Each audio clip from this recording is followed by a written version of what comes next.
You're listening to the We Are Libertarians podcast network. Find all of our shows at wearelibertarians.com. Building a portfolio with Fidelity Basket Portfolios is kind of like making a sandwich. It's as simple as picking your stocks and ETFs, sort of like your meats and other toppings, and managing it as one big, juicy investment. Now that's pretty good. Learn more at fidelity.com/baskets. Investing involves risk, including risk of loss. Fidelity Brokerage Services, LLC. Member NYSE SIPC. You know what's smart? Enjoying a fresh gourmet meal at home that you didn't have to cook. Meet Factor, your loophole in the laws of mealtime. Chef-crafted meals delivered with a tap, ready in just 2 minutes. You know what's even smarter? Treating yourself without cheating your goals. Factor is dietitian approved, chef prepared, and you plated. Pretty smart, huh? Refresh your routine and eat smart with Factor. Learn more at factormeals.com. You're listening to the We Are Libertarians podcast network. Find all of our shows at wearelibertarians.com. Welcome to the Chris Spangle Show. My name is Chris Spangle, and this is a special series called The Swamp Explained. One of my favorites. We haven't done it in a long time. We'll chit-chat about that in a second. My co-host is Rob Quartel, a 45-year fly on the wall in Washington, D.C.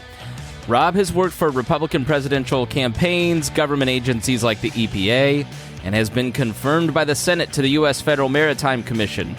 He's also been a candidate for Congress and Senate and has spent years working in the private technology sector with startup companies.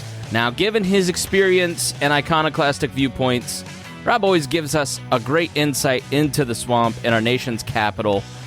You know, I always find it funny. People always ask when you're going to have a swamp episode, because I would think for like a largely libertarian audience, a guy who's on the Council for Foreign Relations and, you know, hangs out at all these fancy DC places, I get the most hate mail about you. But you're the fan favorite. People love hearing all that you bring to the table, all the insight that you bring. I do too. I find it fascinating. You know, if you're new to this series, there's a separate feed, The Swamp Explained. You can go check out the past episodes and you know, Rob's stories about George H.W. Bush and, you know, Nixon and working for the EPA. It's all fascinating stuff, Rob. And yeah, it's always interesting because I'm always like, when is the Council of Foreign Relations guy going to be back? Well, that's good. Yeah. That's good. Of course, you know, I haven't been to a physical meeting of the Council on Foreign Relations in 3 years, right? Right. It's all starting to come back. And then, of course, now we have, what is it, BA5 or something, the next version of COVID. Oh, yeah. Monkeypox?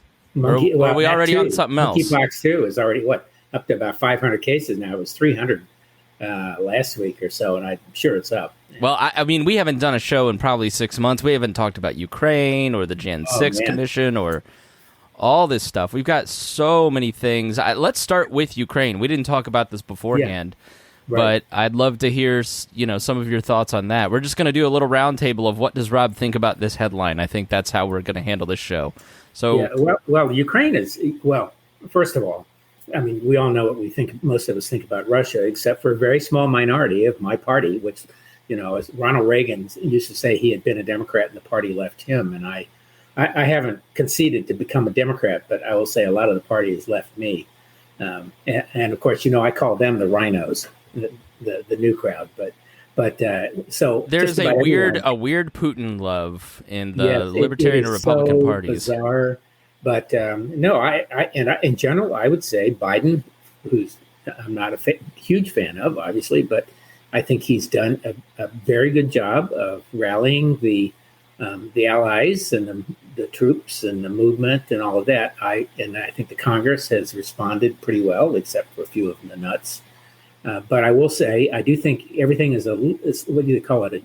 A day late and a dollar short. So it's pretty clear that no one expected them to survive. Putin clearly expected Zelensky to flee, and he did not. I think people know we've underestimated him.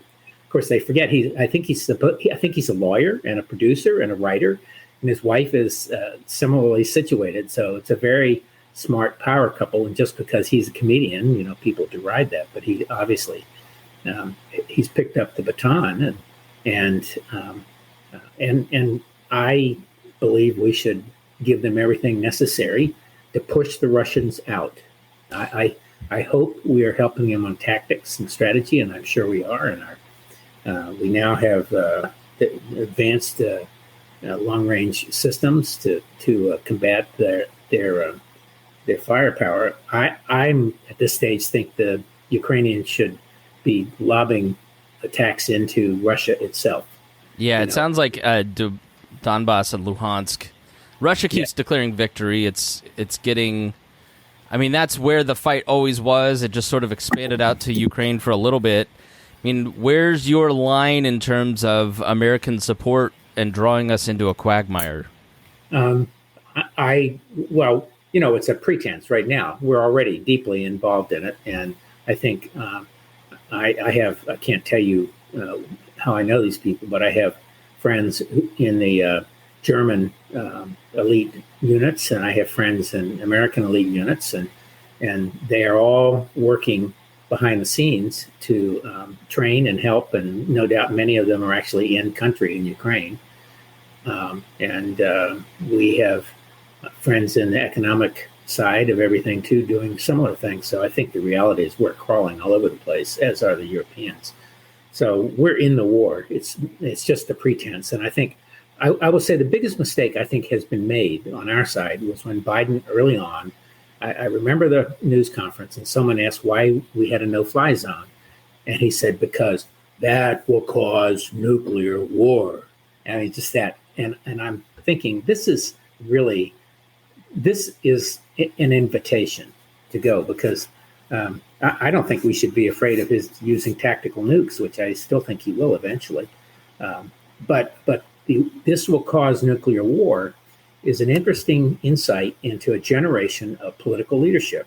All these guys over 50 remember mutual assured destruction, MAD, and you probably studied it in school, but sure, yeah, the concept of hiding under your desk and the rockets will fire. Well, but it was always that you had to be, if the fear, it was a fear-based probabilistic theory that Graham Allison and others who were big proponents of it at Harvard, and it was that everybody knew you couldn't be the first one to do it because your whole country would be destroyed so you basically be destroying countries all at the same time.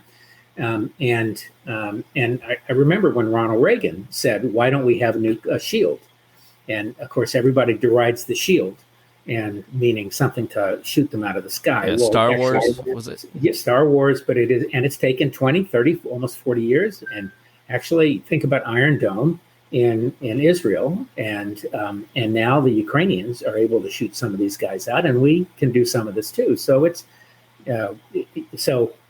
that's probably so mutual assured destruction died about 35 years ago. And part of that is because nuclear rockets and bombs all now have degrees of finesse. So you can dial a warhead down to about 1/100th of what the Nagasaki bomb was, which was, I think that one of the others was 1 megaton. So that's a tactical nuke, and you dial it so it's either high radiation or high blast. And so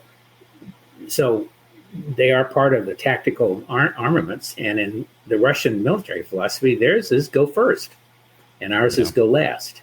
So I think Biden basically gave him an invitation, but I believe it's more of an insight, as I say, into a generation of political leaders who grew up, as I did, in the 50s and 60s on mutual assured destruction, MAD.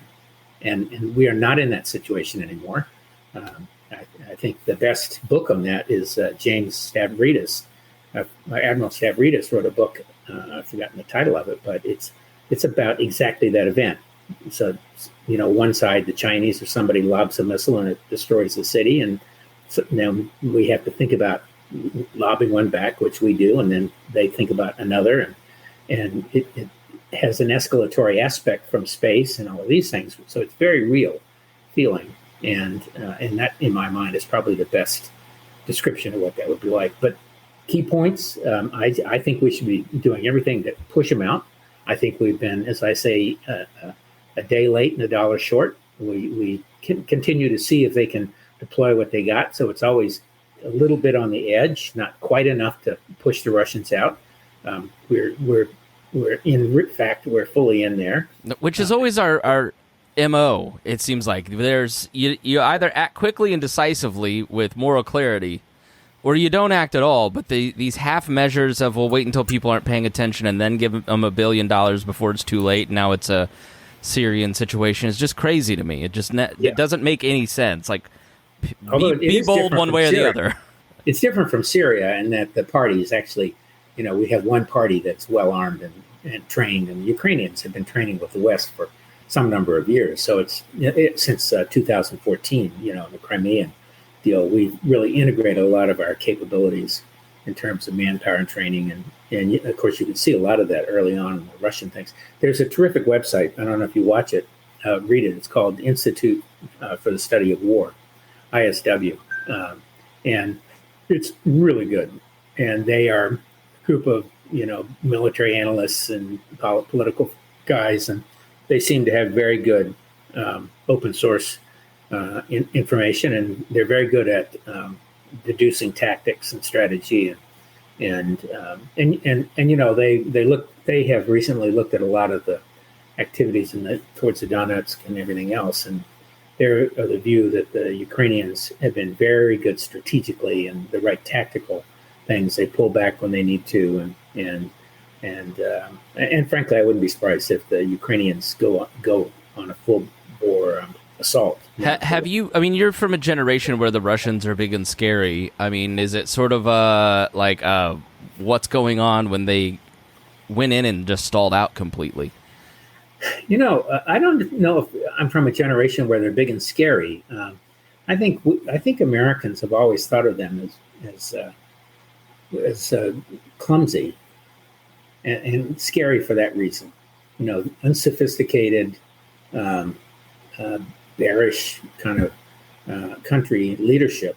And of course, we all in the technology industry, we all work with Russians and Ukrainians and all of these guys over there, and they're brilliant. And that's, the impact long term on Russia is not great. They had lost, I think, 500,000 roughly high skilled tech workers in the 5 years before all this, and they lost 300,000 plus in the first month and a half or two, and they continue to leave, and they're being now paid out of Western bank accounts in Western cities, and European and East European cities and all that. So a huge brain drain. But we have a close friend here who ran a significant tech incubator and also involved with a significant political effort from Emma Bloomberg, daughter of, and his wife is Russian and just delightful and a decision analyst, and came over at 18 or 19, and she says that you can talk to older people in Russia on the phone, not her parent, her father. He knows full well, and her friends will talk from Ukraine and call their parents and say, you guys are raining bombs on us. And their parents will say, no, it's the Ukrainians doing it to Ukrainians. So this disinformation machine is massive. It felt eerily similar watching it. Yeah. Well, and she's made the point to us that you should not believe everything we're told either. But, the difference is we all have many more sources of information and many more sources of disinformation too. So yeah. Let's talk about Joe Biden next and move on to his performance. I think he had a real opportunity, and we may have talked about this, to come in and be sort of a Bill Clinton centrist and be a uniter in some ways, as much as a politician can be. And I guess he thought he was going to be FDR. Yeah. I'm seeing open warfare basically on the guy now, like where the Democrats are sounding like Republicans, going, he just doesn't have it. He doesn't have any plans for anything. We've got to dump him. I mean, what do you hear about? They don't have any plans for anything. Right. The whole party. I mean, fundraising emails. Yeah, right. Well, boy, you should see some of the emails I get from my side of the aisle. It's scary and quite a real turnoff if you're, not part of that political point of view. But I think that in some ways, he's been dealt a pretty bad hand. I think he's made some pretty clumsy mistakes. I think anybody coming into the presidency thinks they know it all after 30 or 40 years. And of course, you don't. Every president, after they get out of there, except Trump, will say that, it's a learning experience. And I think you're right, exactly right. I think he overreached, and and partly because I think he felt like he certainly had a vote mandate in terms of the 8 or 9 million, more than Trump. Allegedly. Allegedly, right? Yeah, right. But the reality is, a lot of those people were voting against Trump, not necessarily for Biden. But as a politician, one of the things you were taught from the beginning is that you want to seize the victory as if it's a mandate, whether it is or not. And then your job is to turn it into a mandate. And he clearly hasn't. But I do think it's a bad hand. You have the Ukrainian war, and we know that affects oil prices, which affects gas prices, which affects everything else. And then the Russians and the food, and that's a problem.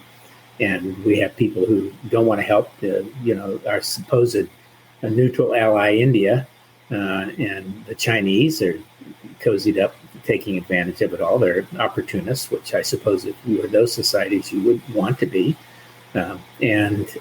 But I haven't seen today's job report, but I think things are slowing, and it is likely to be a bloodbath for the Democrats, I think, because of this. And of course, he is, what is he, 70, 78 or something? He's 70? Almost 80, yeah. I mean, I don't know how he runs again, but if he doesn't run again, it becomes a bloodbath for that nomination. It certainly is not going to be Kamala. No. So I don't know that they have any choice but to run him again, and I just don't think he has a campaign in him. He didn't really have a campaign in him last time. Yeah. Well, remember, he ran the last time because he felt there wasn't anybody who could beat Trump. And you and I, on one of our shows, I said, and you agreed, that the only guy who could beat Trump was going to be Biden. Yeah. That was before he really jumped in. And I think we were correct about that, because he did feel safe.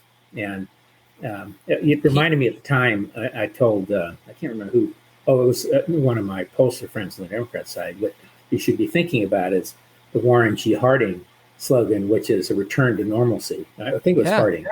And after Coolidge, or it may have been Coolidge, but one of those two, return to normalcy. And that's really what people want. And then, of course, COVID hasn't gone away, and we can't make it go away. We can't wish it away. I think they've made some mistakes again on further rollouts of vaccines. I do think that he, like Trump, has been unable to deal with the CDC or FDA and get them to modernize. And they're still in reactive mode based on what happened 15, 20 years ago when they rolled out some drugs vaccines that backfired. And so, but these are not normal times. We're living one of those periods. What do the Chinese say? May you live in interesting times, but I've got to tell you, I'm a curse, right? Yeah. It's a curse. Right?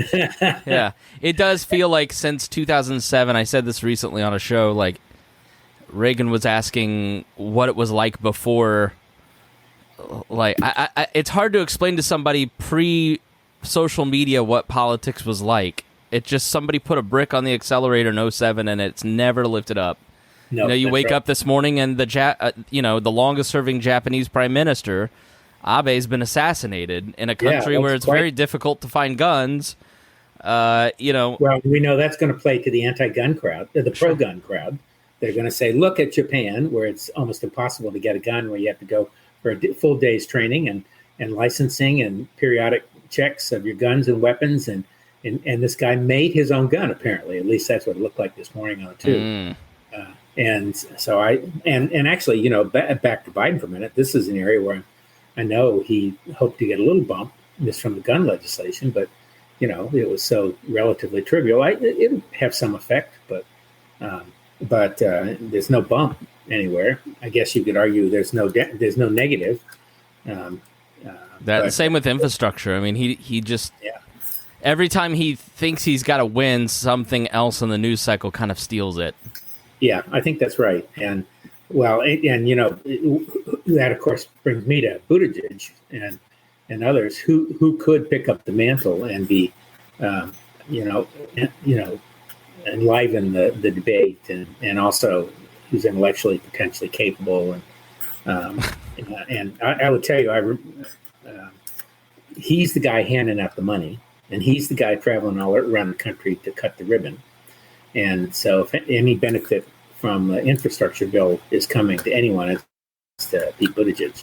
And it sort of seems like they are favoring him, and he's sort of like the de facto vice president in terms of, you maybe not Dan Quayle or Joe Biden, or Dick Cheney, but, back in the old days, you were vice president, you were kind of like next in line, and some presidents would help you out in that respect. Before that, though, about Harry Truman, it was, as he used to say, it wasn't worth a bucket of warm spit. Right. Because only a handful of vice presidents really followed the president to become president. That was the early days of the republic. And then the big swath of the middle, it's very seldom true, except by assassination.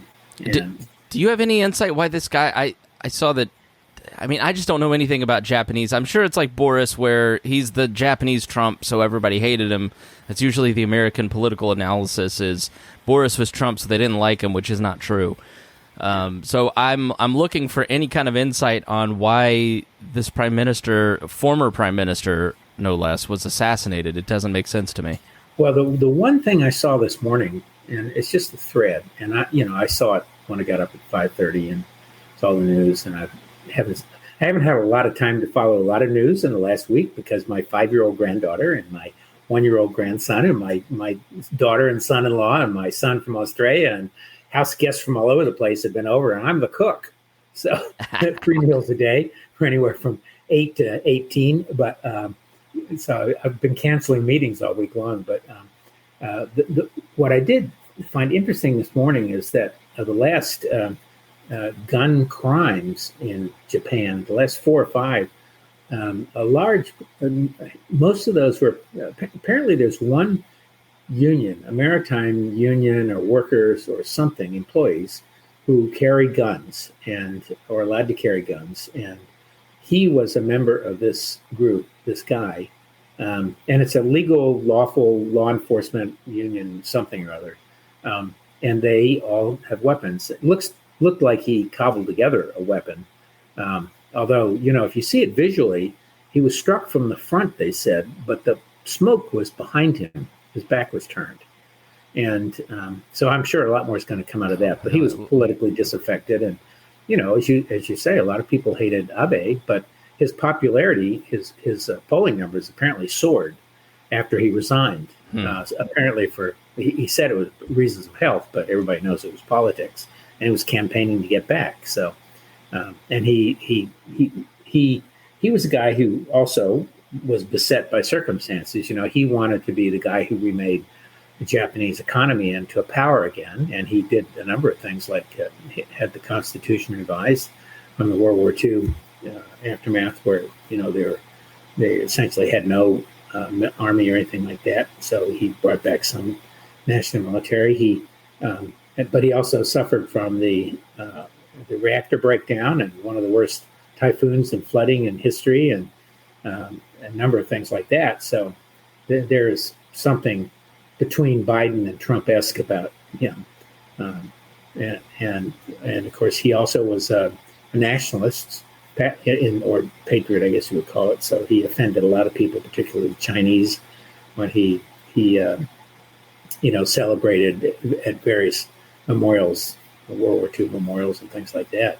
So definitely an interesting guy, and definitely this is going to have quite an impact there. And then we have Boris. Jeez. Yeah, bad. I'm all for consequences for politicians. Abe bad, Boris good, right? Like Boris held some parties during COVID, and it led to him getting kicked out eventually. Like America, you can basically try to overturn an election and stay in the presidency and face no charges, or be Gavin Newsom and go to the French Laundry and face no consequences. Like, what did the British have that we need to reinstill here? But yeah, Boris Johnson is resigning as PM, much to his dismay. Yeah. And but he's probably maneuvering too, Yeah. So he basically said he didn't know anything about one of his cabinet's sexual offenses. I think there was sexual impropriety. The guy, he was charged. The two young guys said he had sort of sexually attacked them, and supposedly he didn't know that. Well, give me a break. Right. Somebody doesn't come tell the boss what the underlings are doing, okay, and that... Or you don't read the newspaper. Right. And so the British have no scruples about investigating these things if there's a good scandal. And Boris, he gets called the American Trump, but he seems incredibly intelligent, but he is a little narcissistic and sort of never really navigated some of this stuff. But I am amazed by Britain's society's ability to actually hold their politicians accountable and kick them out. I mean, is that the parliamentary system? I mean, what's your take on some of this? Well, I think that the difference between the British parliamentary system and ours is that if all of the cabinet officers and government officials come out of the parliament itself, so they have each their own independent constituency. So you can never imagine a cabinet resigning in the United States, although in fact that has happened periodically. Elliot Richardson and others resigned under Nixon, and I think one of Jimmy Carter's, one of the secretaries of state in one of those administrations resigned over a matter of conscience, but quietly, and then of course no one in Trump's cabinet resigned until after January 6th. So they didn't resign because of all the other stuff he clearly did. I mean, Elaine Chao, who's a friend, didn't resign until the next day, and the other two or three, and they sort of went quietly into the night. Bill Barr's rehab tour is hilarious. Right. Whereas at least two of the cabinet people who resigned are candidates to be prime minister. So they are back into the maelstrom. And how do you protect your left flank before someone else choose something off? So I think that's a benefit to that system, although it's hard to imagine. Someone said that this morning was quoted in Britain that Johnson wasn't crazy or anything else. He was revolutionary, and he just wanted to be in constantly changing and confronting and all, and that's the style. And I think that's true. But the difference is he always had something to say to replace what was there before. You may or may not. I like Brexit. I did not like Brexit. It was stupid for the Brits, but I understand where it comes from, and you can make a case. And he did, and he had something in mind, but he was not very good at execution. He kicked the can down the way on the Irish border question, and that's really problematic and causing a lot of issues with Britain and the EU and trade. But at least he had something in mind when he did it, whereas Trump just pure destruction and nothing in his place. And unlike Johnson, Trump he failed to appoint something like a quarter or to a third of the people in the government. So he had no one who was a loyalist to execute. Very few who knew what they were doing. People like Scalia, as labor secretary, was one of the few, and Elaine Chao and a few others. They knew what they were doing, but half of their positions underneath them weren't filled. Because the leftists couldn't do it. And he didn't trust anyone. I heard David Frum say Trump will run again, and he's expected to announce this summer that he's running again in 2024. And you can't let him win because this time the Velociraptors will know how to unlock the doors, and they won't have all the various people, not even the Mike Pences, but like the Mad Dog Mattises of the world who kind of frustrated Trump's efforts. This time it'll be all pure loyalists. The book Betrayal kind of talks a lot about the guy that he hired at the end, his personal bodyguard or body man. I mean, to be investigate everybody who are you loyal or not. I mean, what are the chances of Trump running and winning the nomination and being president in 2024? What do you think? Yeah, I was thinking about that, and I actually don't know how he will go. I think if he's going to run, he would be smart to do it sooner rather than later, or at least the pundits think that. There's an argument that he should stay out a little bit longer to to keep people guessing and give them less time to organize. But I think if he doesn't announce by this election cycle, by the end of it, by November, he will find that these guys are just going to organize. And I think they'll out-organize. Although, I go to my local Republican committee here, and it is, I would say about a third are not loyalists to Trump, but they're drowned out by the other 2/3. And the third that understand the damage and everything else are older. Of course, they represent a bigger part of the population's voting, group, and they'd be tired of it. Interesting. So it's the boomers who are more skeptical of Trump instead of embracing it. No. It's the boomers. Yes, it is the boomers. Yes. Oh, wow. Okay. I would have assumed this was like the old lady at the Republican convention with the red, white, and blue cowboy hat type people. Yeah. Those are the Trump fans, but apparently not. Well, it's an unscientific thing, and it's because here in my county, other than people like me, who when says, "Well, what did you think of Trump?" and I'll say, "I think he's a jackass and a miserable president. He didn't appoint enough people to run the government, and he did everything by executive order. So everything he did that you like has been undone by the guys after him." And then people kind of stand back and if they dare to say I'm a rhino, I point out that I handed out I like Ike buttons in first grade and worked for 3 Republican presidents and several campaigns and ran myself and given hundreds of thousands of dollars. And so who's a rhino here? Anyway, but most people will not in these meetings will not take a stand, but privately they'll send you an email or, have a gathering and talk about it and what can they do. It's just amazing the lack of courage from Republicans. It is. I think there's a lack of courage among everybody politically. It's easy for an AOC or somebody like that because they, they've got their own following on everything from TikTok to whatever, and I do continue to think she's clever, although she has declined her media presence has declined in the general media since she hasn't had Trump to play off of. Yeah, do you think the media will resist the urge to give him as much free airtime as they did in 2016 or 2020, or will they just pretend that he's not there because they can't see the tweets anymore? Well, ask yourself, have you seen any decline in coverage of his latest Twitch, or think about the Democrats running the hearings? I think these... I've stopped watching. So I haven't watched any of them, to be honest. I haven't watched the Jan 6 stuff either. Yeah. I should, but... No, I think the Democrats made huge mistakes by doing 2 impeachments because they knew it wasn't going to happen and they knew it would be viewed as partisan, and it was, at least 60% partisan. And it's great that I love watching Liz Cheney and Adam Kinzinger, and particularly Liz Cheney, these things that she's absolutely bores right in, but I think the odds are she'll be gone. My wife and I co-sponsored with a lot of much more prominent people in D.C. a fundraiser for that raised like $750,000 to $1 million in one night. But it was all the same crowd, people who were friends of ours from, Bush and Ford and Reagan administrations way back, and some Democrats.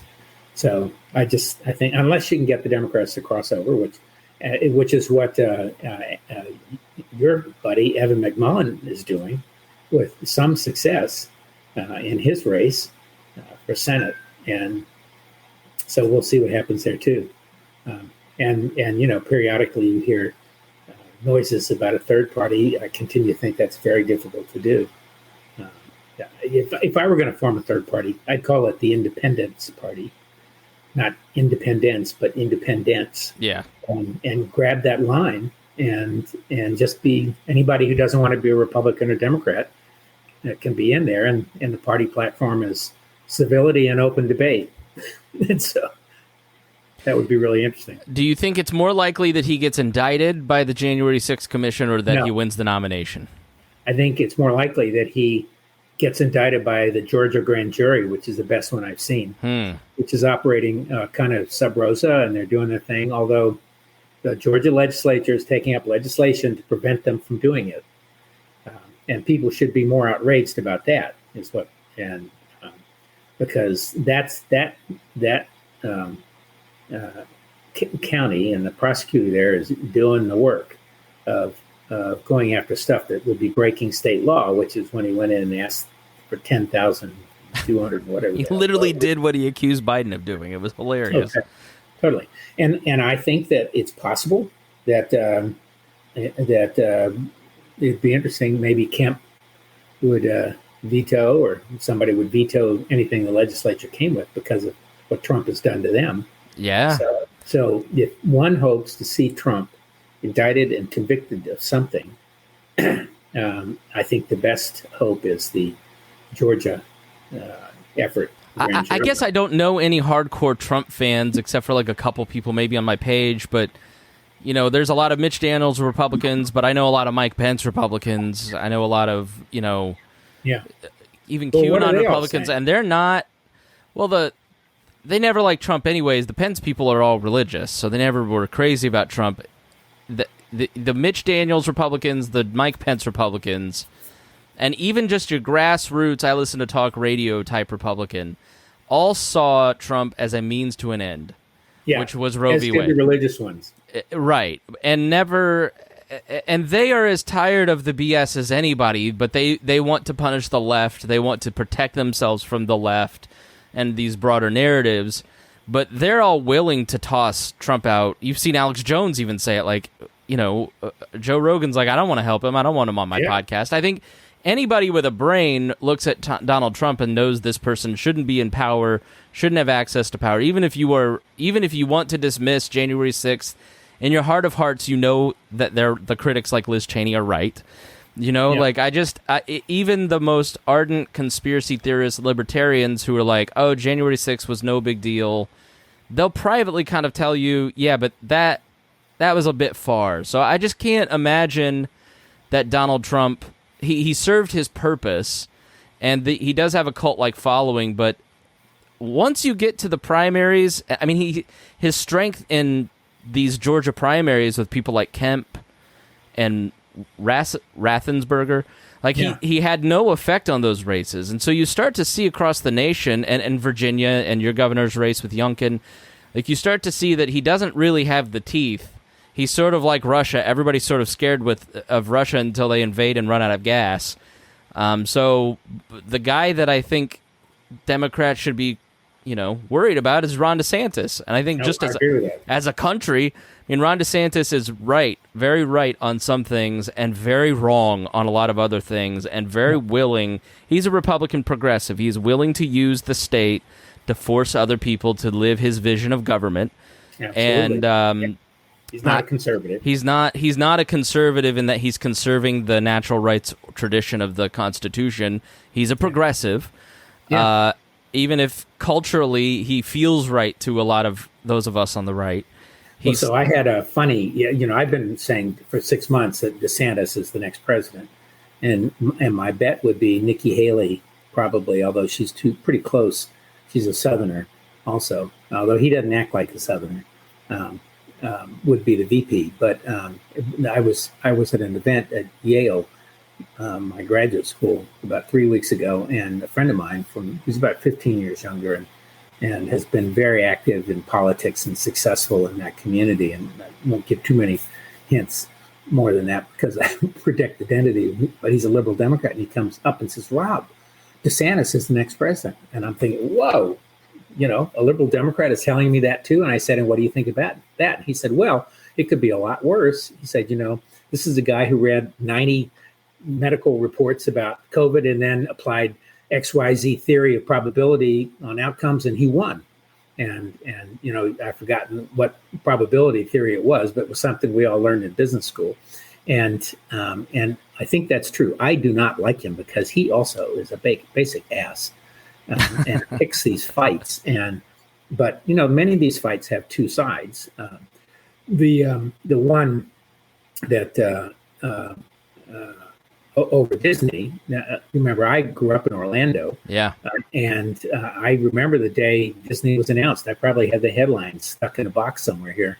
And the deal with the state that Walt and Roy Disney struck was that they would get a tax. They would have their own district, so they could raise their own taxes. They'd be a municipality. They would charge municipal services, so on and so forth. And everybody was happy about that because it was 40,000 jobs or something coming in, and development, and billions and billions and billions and billions of dollars, and other kinds of tax revenues and restaurants and so forth. And it was unique in its size, although there are another half dozen similar ventures, similarly situated ventures, commercial ventures in Florida. So one could say, in terms of good government, is this a good thing to be doing? Or should they be part of a local thing? Or is it their own private property, and should they have to go through local zoning, this and that? So I think there's a reasonable debate. It's just that it's just a $1 billion tax increase, basically, on local citizens. Absolutely, it is. And that's just he has said that will not happen. He has said that the state will take care of that, but that has not happened yet. Right. And there's time before this goes into effect, but they will have to pick up the bonds, and I'm sure he'll figure out some way to do it. He's smart. It's the guy who's Yale undergrad, Harvard Law School. He's smart enough to pick up the phone and call one of his friends from Goldman Sachs to work it out. That's the thing. It's the constant tinkering. Yeah. It's anti-Hayekian, which is why I'm opposed to it. We lost Rob here. Let's take a quick break here on the Chris Spangle Show. Thank you for joining us. Rob will be right back. He must have accidentally hit the button here.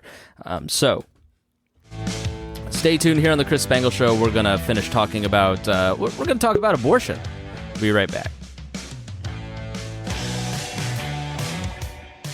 Welcome back to the Chris Spangle Show. We've got Rob. He must have, what'd you do, accidentally hit the button there? And I have the feeling my power went off for a minute. Yeah, I've been having that too. We've been having a lot of blinks.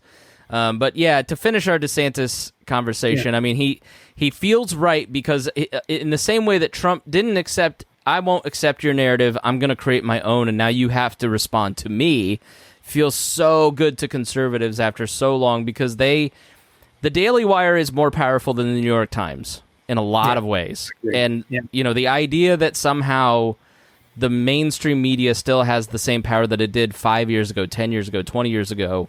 Human Events was the first conservative magazine and was, complaining about the media in the 40s. Like, this is the long-standing gripe from the right. But they've built their own escape hatches, but DeSantis, that still ticks. That still feels right. That he punches the right people in the face and makes them cry, and that is so much more powerful to people on the right now than any kind of ideology.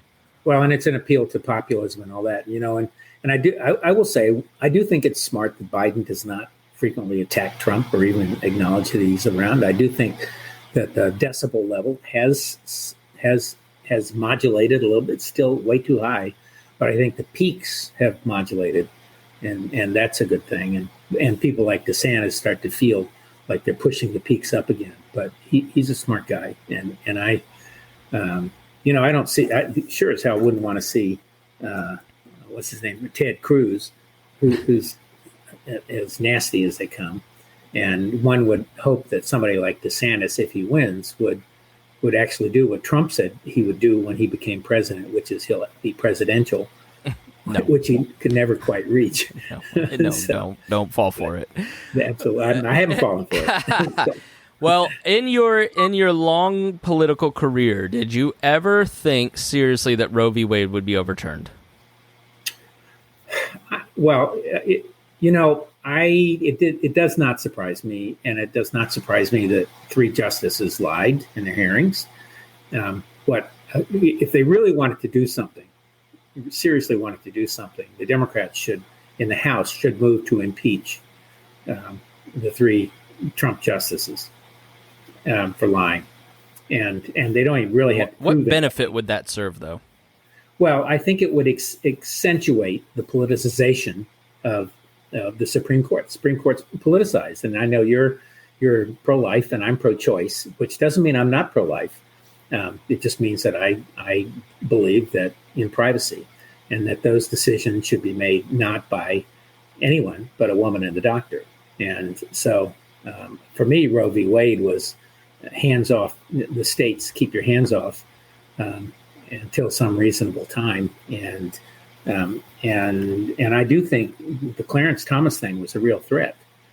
And oh, by the way, I think the reasoning in Alito's reasoning was every bit as specious as he viewed Roe v. Wade, which was, he said because it wasn't enumerated basically and wasn't in our history. And of course, he picked and chose which pieces of history he wanted to acknowledge. Therefore, it wasn't a right. Whereas you could reasonably argue because, as the 14th Amendment says, if it's not enumerated in there, it doesn't mean it's not a right. Or maybe that was the 14th. I think it's the 14th. I need to read a good book on the 14th Amendment. It gets brought up so much, and I don't know that I've read it. The whole point is if it's not specified, it doesn't mean it's not a right.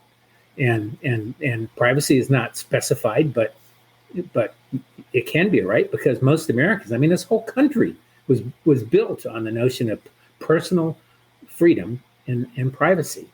From the beginning, people were escaping, intrusion and government in every aspect of everything. And so it's ironic that we have the so-called conservatives on the court.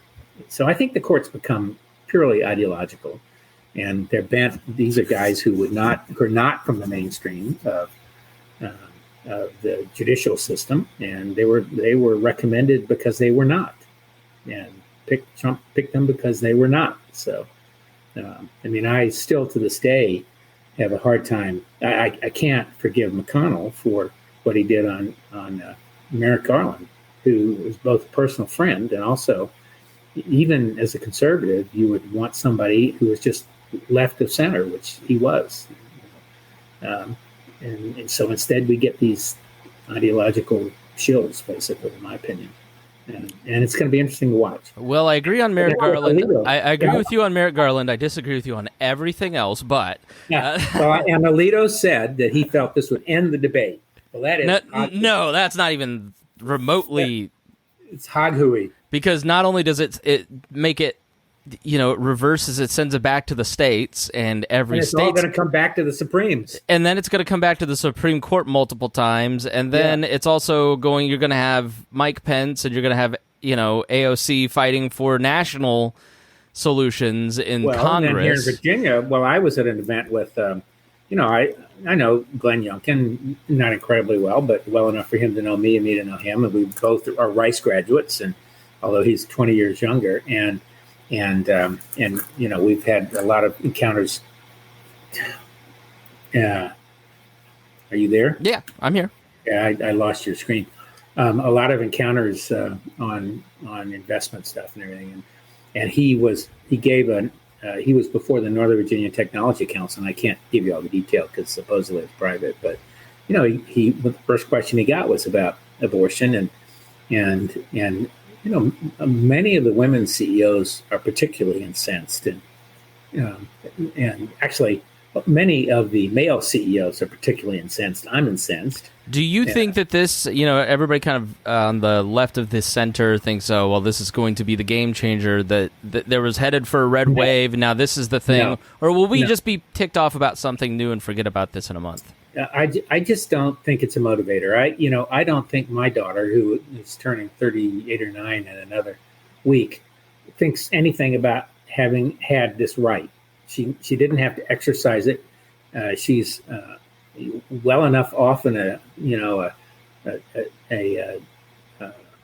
corporate executive, and they never would have to worry about it. And they're in Texas, so if Texas bans it entirely, and she needed it, she just fly to someplace else. Yeah, I feel like notionally people are want to fight for the underprivileged who don't have that privilege that she has, but that doesn't necessarily motivate them in the same way that when it personally affects them. No, and it offends her. And I can say to her, "How can you live in a state like Texas?" Which I love Texas, but everybody, all these young people, it's pretty free state, free except when it's oppressive, and free unless you're poor.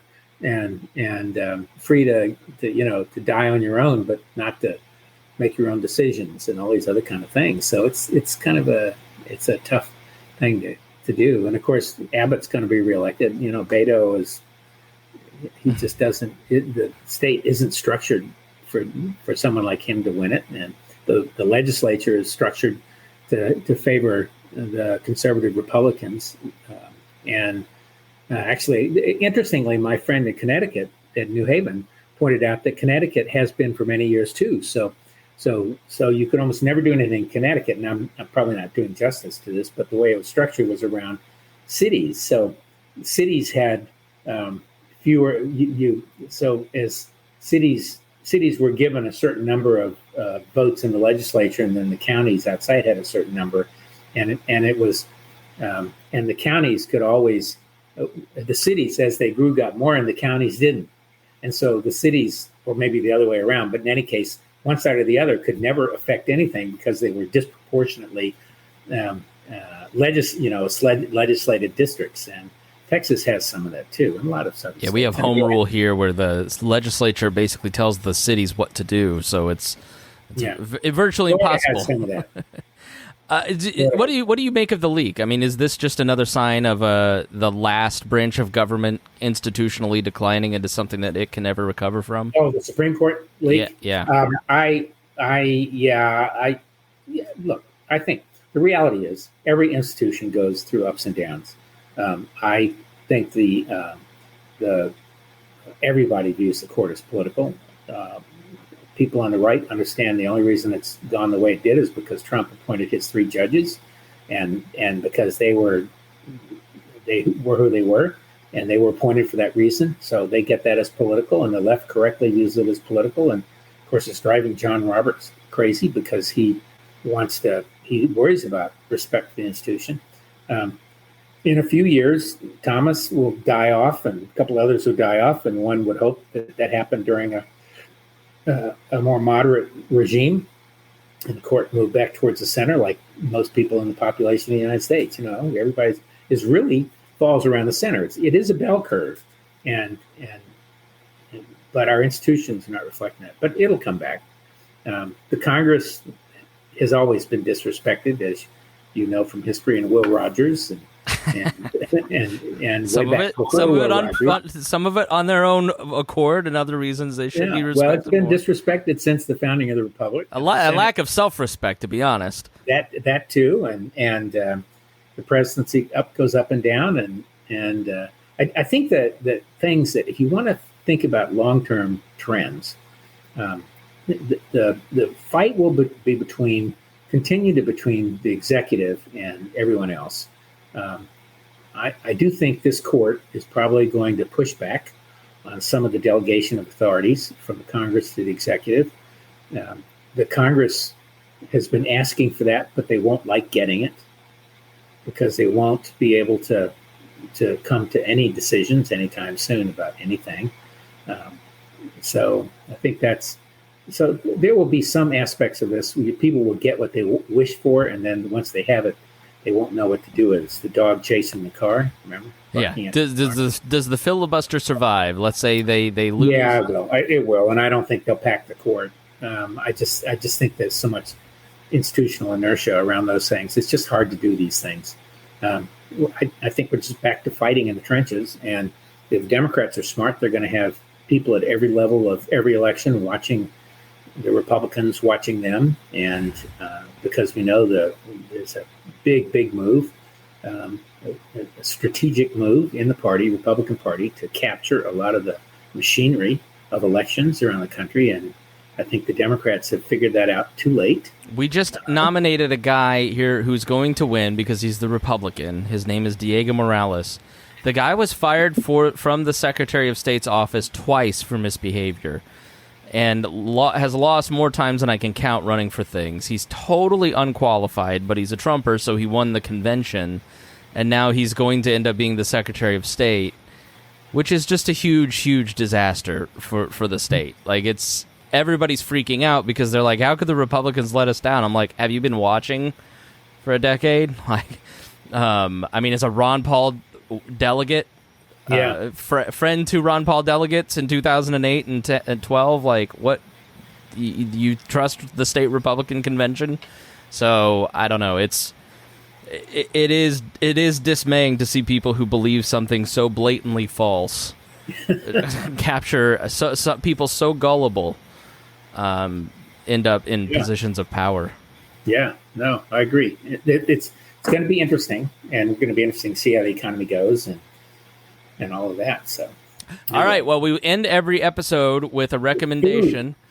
Rob Cortell's Guide to Dining in D.C. Tell us, where have you been eating? I know you've been eating well.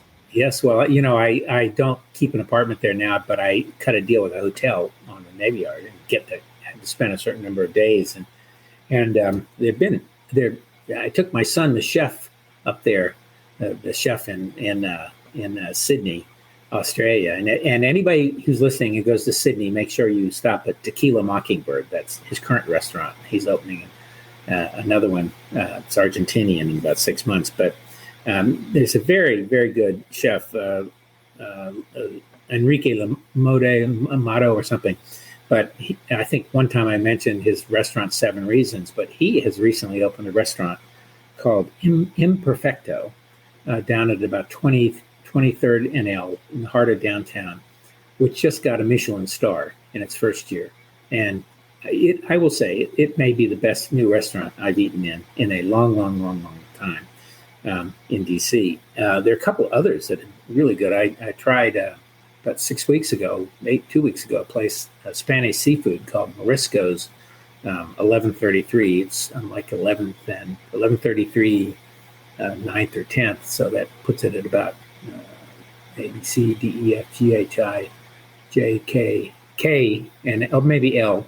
And it's Mexican seafood and much less expensive than Imperfecto, which is very expensive. And then there was another really interesting one called Immigrant Food, right down in the heart of downtown Washington, that during the daytime is sort of a lunch counter and everything else. And then at nighttime, they set it up as a full-fledged restaurant. And they do this sort of fusion of Asian and other cultures into the food. And it also is just terrific. So those three, Imperfecto, high-end, Morisco's, 1133, Mexican seafood, and Immigrant Food, I would say, have been absolutely not disappointed. And if people are there. And, of course, as I say, go to Sydney, too. And one last thing. For anybody who's got grandchildren, I just my granddaughter likes waffles, and I was reading an article the other day, and they mentioned a Lego waffle machine. So there is a waffle maker that you pour in all the stuff, and it prints Legos, like 1s, 2s, and 4s. And I did it this morning for a 6, a 5, and a 4-year-old, and they were just beside themselves. And then I left my son straggled out of bed at 10, and we left him a plate. I constructed, a house of Legos for my 35-year-old son. That's funny. Yeah, I'm looking. I can share the screen here, I think. Yeah. It's a blast, and it's not very expensive. No, you can make a little house. There you go. That's what I made. Oh, I didn't see them on the wheels. Boy, I should do that. Yeah, that's really the machine. And the log cabin back here in the background there. Yeah. Well, now I'm going to take you back to politics for one last thing before we're done. Be very interesting. One of the big announcements of Glenn Youngkin and this administration is that Lego is building its first major plant in the United States in Virginia, just outside of Richmond, Petersburg, $1 billion investment. And I would bet you if this state restricts abortion rights, that they would not ever have located here. So it's going to be very interesting to see, because I know the tech community is incensed, and many of the tech community are pro-life, but they're also pro-choice, as you know, Chris. Yeah, no, I mean, I lived through RFRA. Yeah, which I've come to find out North Carolina and Indiana had RFRA bills back in the day, religious freedom bills, and they had a procedural mistake that meant Indiana went 4 hours before North Carolina on RFRA, which meant that they got the wrath, and meant Mike Pence had to be VP because he wasn't going to get reelected as governor. So yeah, right. corporate community talks, and this is one of the big fears and why people like DeSantis taking on Disney is, the leftist wokeists have more power, and the Chamber of Commerce isn't Republican anymore. They're rhinos. But it does. These things do create real problems in the business community. I know we want to wrap here, but I sit on a board of a technology company. Its employees are scattered all around the United States and Europe and the Middle East, and they have a policy written in Connecticut. And under that policy, they can't give benefits that a state forbids. So they're going to have employees who might have a benefit here and not a benefit there. Reproductive freedom and all that kind of stuff, and it could go further. And so it's a real problem for business. It's not. There are reasons businesses get incensed about stuff like this. And I think this battle has just begun. I don't know that it's going to have political salience, but it's going to be in news and of course the morning pill the next day and all those things. Yeah, I think that's where it ends up settling. Is states just look the other way and don't check your mail, which is there's huge health risks to that. Yeah. If you're but where companies are worried is if they are liable if they pay for someone to go to another state. So they're aiding and abetting. And in Texas, a private citizen can charge them with that.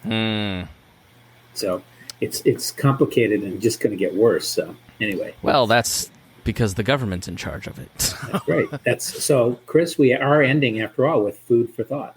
Very good. Well, Rob, it was great to catch up with you. We need to do it more often. I know. We need to not do it every 6 months. We got on a good tear there a couple times, twice a month. So let's see if we can get back to it. Silly season is coming. So yes, it'll be, and that's kind of the thing. There's been stuff to talk about, but we managed to fit it all in an hour. But you and I really love the ground game of politics, and it's just sort of mercifully I think been. You and I like the ironies of the whole thing too. All right, Rob Quartel, thanks so much for joining me. Listeners, thank you so much for joining me here. And if you enjoyed this, if you got something out of it, then we always ask you to share with a friend. That is how podcasts grow. All right, take care, and we will talk to you very soon. Totally fun. Thank you.